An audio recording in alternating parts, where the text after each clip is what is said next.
This is apropos. The planet's tropical coral reefs have almost certainly crossed a point of no return. That's according to a major new report from scientists and conservationists who are warning that global warming is passing dangerous thresholds sooner than expected and that the world's coral reefs are now in an almost irreversible state of decline. Yinka Oyetade has the details. Oases of life and colour right in the middle of the ocean. Coral reefs are a haven for marine life and divers alike. But this underwater paradise is fragile and under threat from climate change. When the water gets too warm, corals bleach and die. Now, a new study released on Monday warns that humans have already caused so much global warming, the damage to reefs may go beyond repair, suggesting we may have passed a tipping point, a disaster for marine life. There are countless species of corals with different shapes, and all these shapes create ecological niches where certain fish species can hide from predators or find a place to live. This rich underwater world supports incredible biodiversity. Up to 30% of all known marine species rely on coral reefs at some point in their life cycle, especially fish. Millions of people who rely on fishing could lose their livelihoods, particularly in Southeast Asia, where coral reefs are widespread. But they offer more than just food.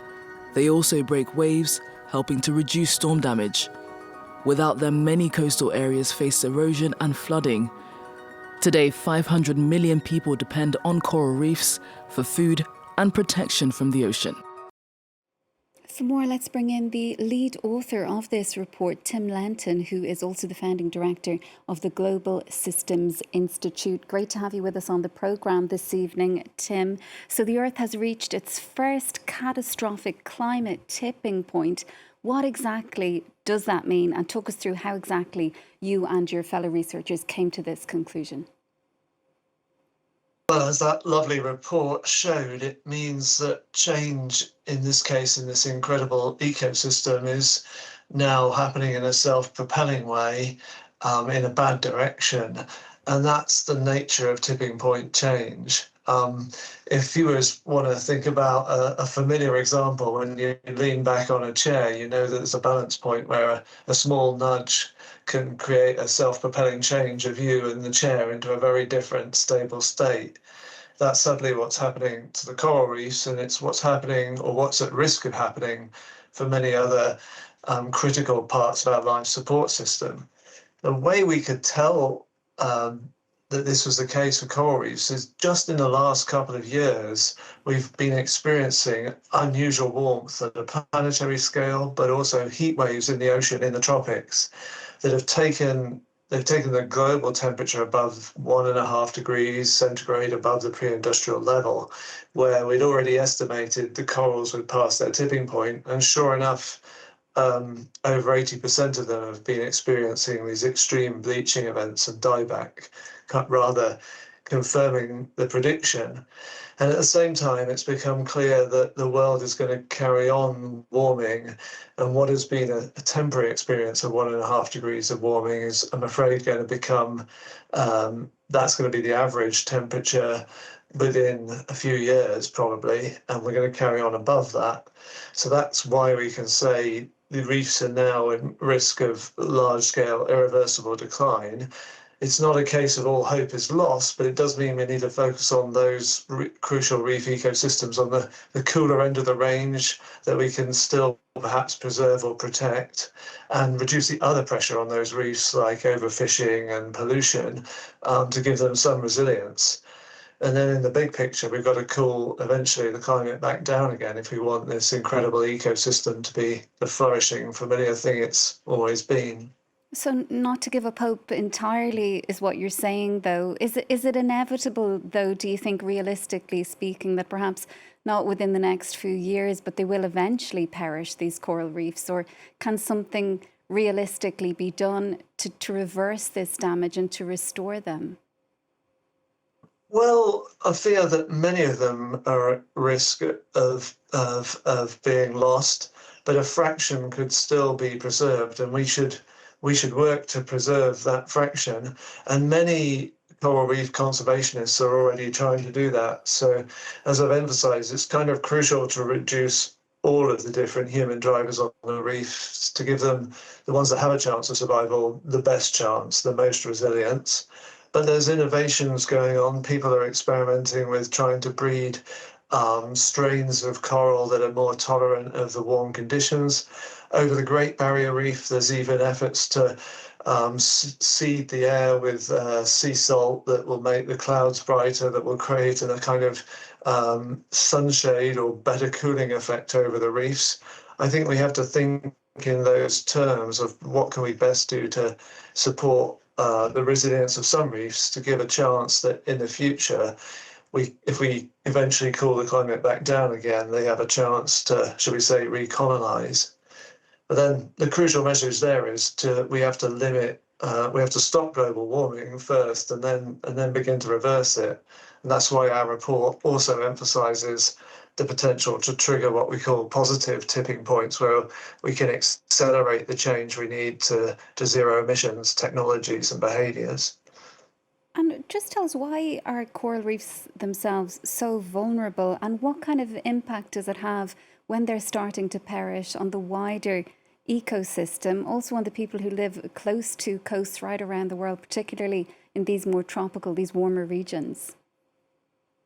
Yeah, so one reason you could that they're vulnerable is a coral reef is already an amazing partnership, or symbiosis we call it, between the coral, which is actually an animal, and some photosynthesizing algae that kind of live in partnership with it. But that seems to be quite a sensitive relationship. So when it gets too hot, the corals will reject their algal partners. In the bigger level of the ecosystem, coral reefs are actually living in kind of nutrient deserts in the ocean. And yet, as we can all see from the pictures, they're this abundance of life. And the only way they can support that flourishing and abundance is because they're brilliant at cycling all the nutrients and resources they need within the system. And it's not just the corals and the algae that play a part in that, it's the sponges, it's the reef fish, it's all the amazing panoply that we see as colourful life. But when you start to break down those recycling loops, the system can switch into another state where these bleached out corals that have rejected their algae, these tiny algae that they're partners, unfortunately, instead, the system gets colonized by bigger algae, seaweed, we'd think of it, that can cloak the coral, make a much less diverse system, and that makes it hard or very difficult for the original coral ecosystem and all those partnerships to recolonize. So that's a little bit about, why you have a system which is vulnerable when its natural cycles get broken down. In terms of the bigger picture of why is this so important? Well, it's all of that amazing cycling of resources that makes them so abundant with life, including fish that provide abundant fisheries for many people.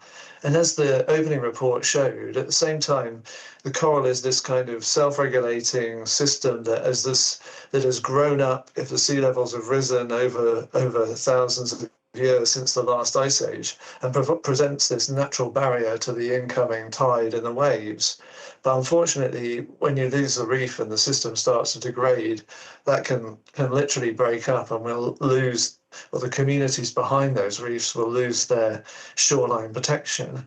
So these things add up in terms of what we call ecosystem services they provide. And then recent estimates will say that the total value of all of this, the human value of these ecosystems could be of the order of $2 trillion per year, which is phenomenal.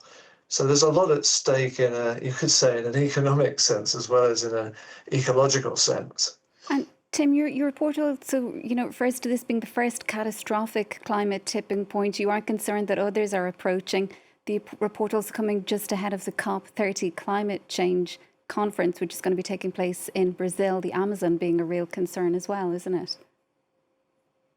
It is, because just in the last couple of years, new research has shown that the Amazon that we knew was at possible risk of its own dieback is now at greater risk than we thought because of the combined effects of not just climate change, which is causing some extraordinary droughts and fires that start to destroy parts of the forest, but also people are still directly chopping it down. And unfortunately, in the last year or so, deforestation rates have shot up again.